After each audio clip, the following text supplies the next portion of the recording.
आज की बात उन लोगों के लिए है जो घंटों ध्यान साधना में बैठते हैं, फिर भी उनका ध्यान नहीं लगता है। कभी कभार कहीं छोटा मोटा लग भी जाता है तो कोई अनुभव नहीं होते हैं। कभी 1 घंटा, कभी 2 घंटा, कभी 3 घंटा तक बैठे रहते हैं, फिर भी ध्यान नहीं लगता है।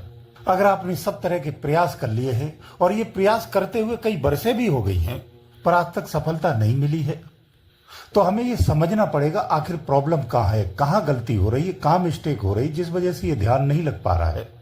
अगर इस तरह की आपकी प्रॉब्लम है तो आज आपको पूरी बात सुननी पड़ेगी, इसी में आपका समाधान भी हो जाएगा।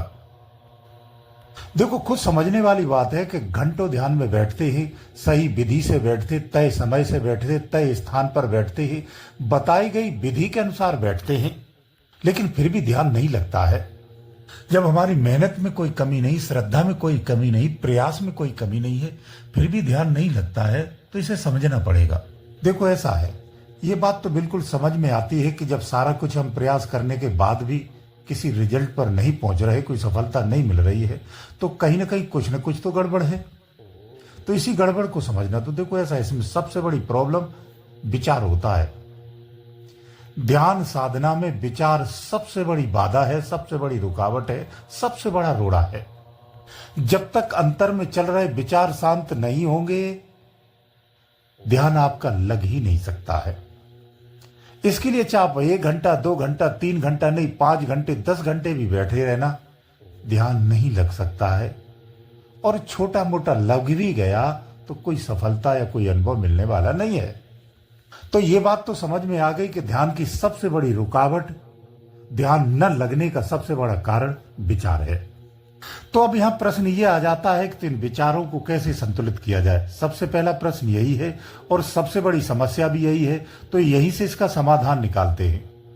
ध्यानी के लिए विचार शून्य होना आवश्यक है। जब तक विचार शून्य नहीं होगा, उससे ध्यान में प्रगति नहीं मिलेगी, हमने अच्छे से समझ लिया है। तो अब ये विचार शून्य कैसे होगा, इसका तरीका क्या है, अब इसको समझिए। विचार शून्य करने के कई एक तरीके हैं। लोग अलग अलग तरीके अपने अपने अपनाते हैं और अपने विचारों पर संतुलन करते हैं।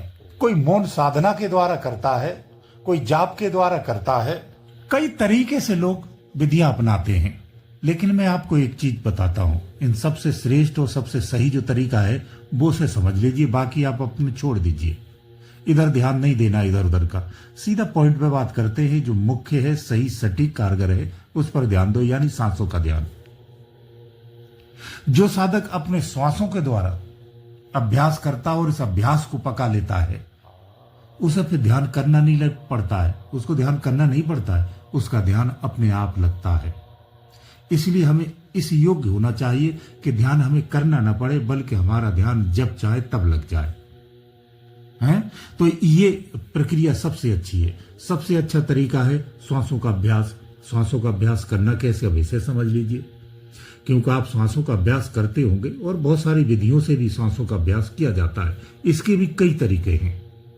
श्वासों के जाप में एक तो श्वासों को सुनना होता है कि बिल्कुल खामोशी से मौन होकर के सिर्फ सांसों को, सांस अंदर आ रही और जा रही, उसे सुनना, एक ये तरीका रहता है।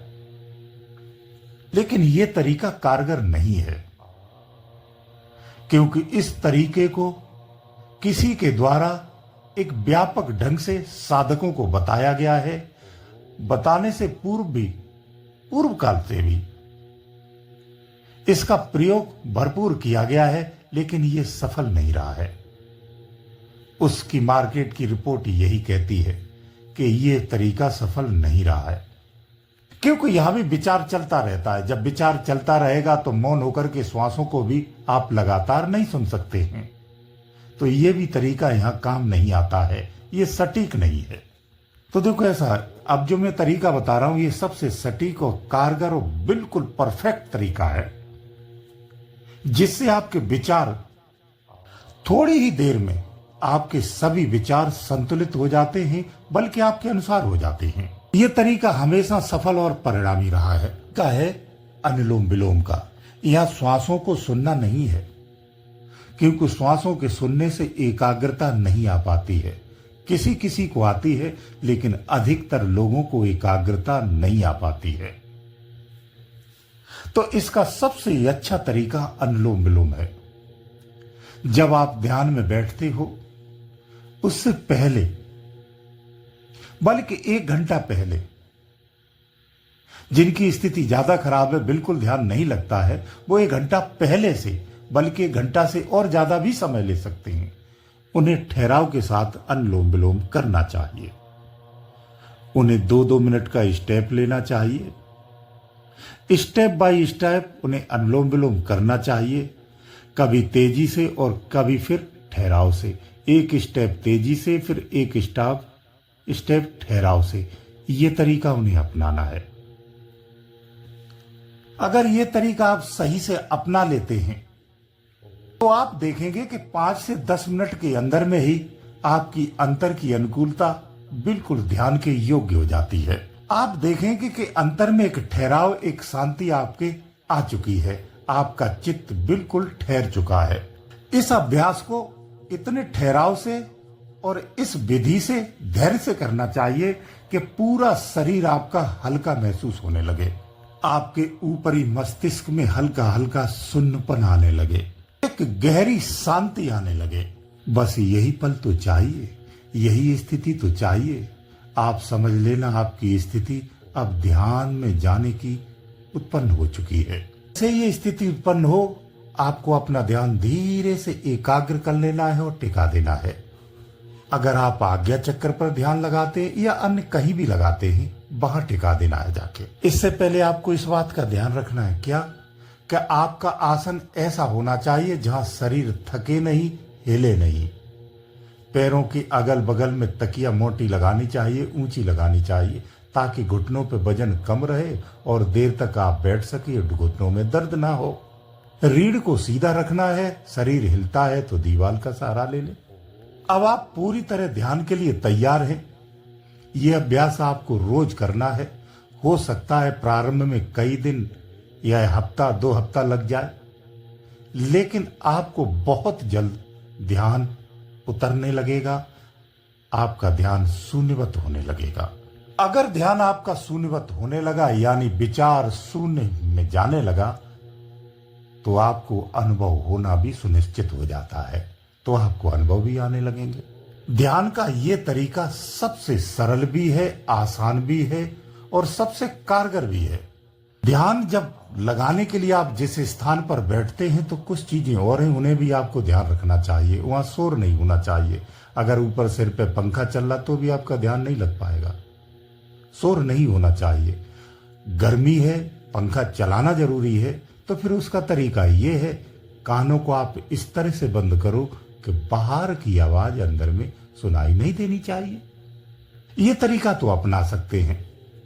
इस बात का भी आपको ध्यान रखना पड़ेगा कि रात्रि को अगर आप ध्यान करते हैं तो अगर दिन में थके हुए हैं, अधिक व्यस्त रहे हैं, तो फिर आपको रात्रि का ध्यान नहीं करना चाहिए।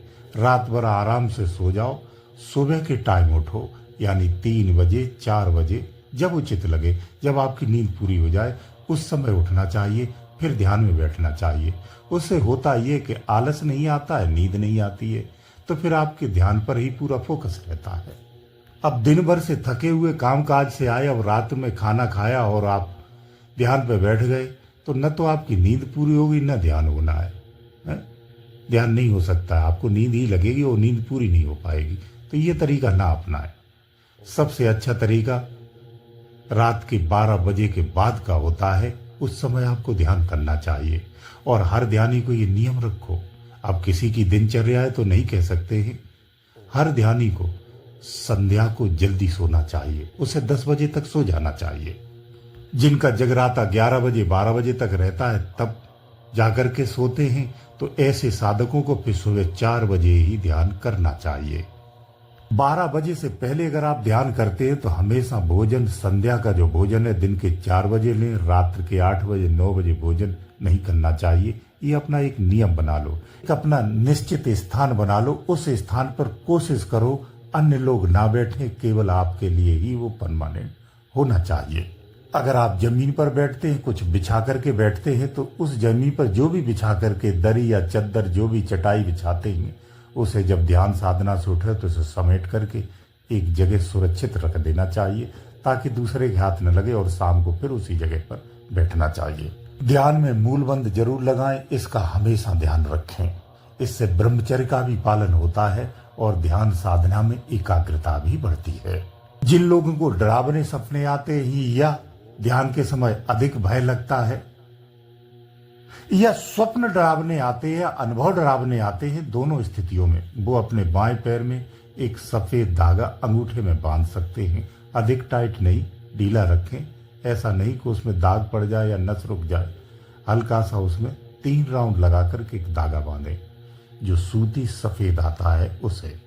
जो लोग बैठने में सक्षम नहीं है वो लेट करके, मुर्दावस्था में लेट करके ध्यान साधना कर सकते हैं। बस इस बात का हमेशा ध्यान रखें कि जब भी आप ध्यान में बैठें शरीर हिलना नहीं चाहिए। अगर शरीर हिलेगा तो ध्यान भी हिल जाएगा, आप समाधिस्थ नहीं हो सकते हैं। जहां भी बैठे इतने सुरक्षित बैठे वह मच्छर और मक्खी नहीं लगना चाहिए। अगर ऐसी व्यवस्था नहीं है तो एक मच्छरदानी लगा लेनी चाहिए, तब बैठना चाहिए। गर्मी के दिनों में अगर ध्यान साधना आप करते हैं तो हमेशा सिर पर पट्टी बांधें, कुछ न कुछ ठंडक रखनी चाहिए। मूत्र मार्ग में जिनको पीड़ा होने लगती है अगर ध्यान करने से, तो उनके लिए एक और तरीका बता देता हूं, वो ध्यान से सुने। ध्यान साधना के बाद कम से कम उन्हें आधा घंटा रेस्ट लेना चाहिए, लेट जाना चाहिए, सो जाना चाहिए। अगर नींद आती है तो उन्हें सो जाना चाहिए। फिर वो जब उठने के बाद थोड़ा सा टहलें और उन्हें पानी पीना चाहिए। अधिक से अधिक उन्हें पानी पीना चाहिए, सारे दिन पीना चाहिए।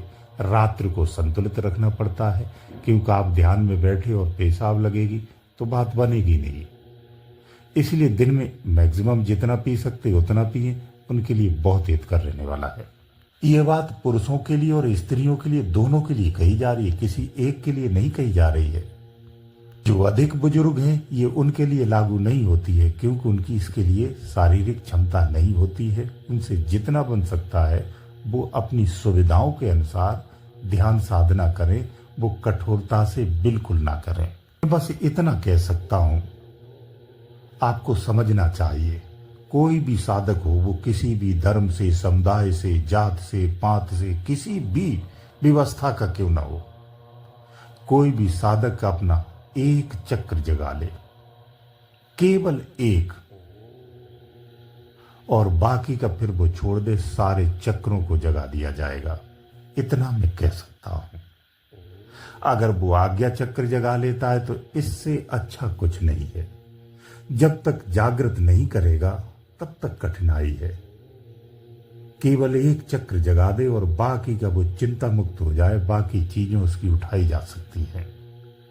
तो इतना तो तुम्हें प्रयास करना चाहिए, और आपको अपने घर में ही करना चाहिए। ध्यान करने के लिए कोई आडंबर नहीं करना चाहिए, कोई ड्रामा नहीं करना चाहिए, कोई दिखावा नहीं करना चाहिए, जो कि बहुत सारे लोग करते हैं। ध्यान इस तरह से करो, इतनी सहजता से करो कि कभी किसी को महसूस ही न हो कि आप ध्यान साधना करते हैं। ये सबसे सही तरीका है। गुरुदेव दयालु।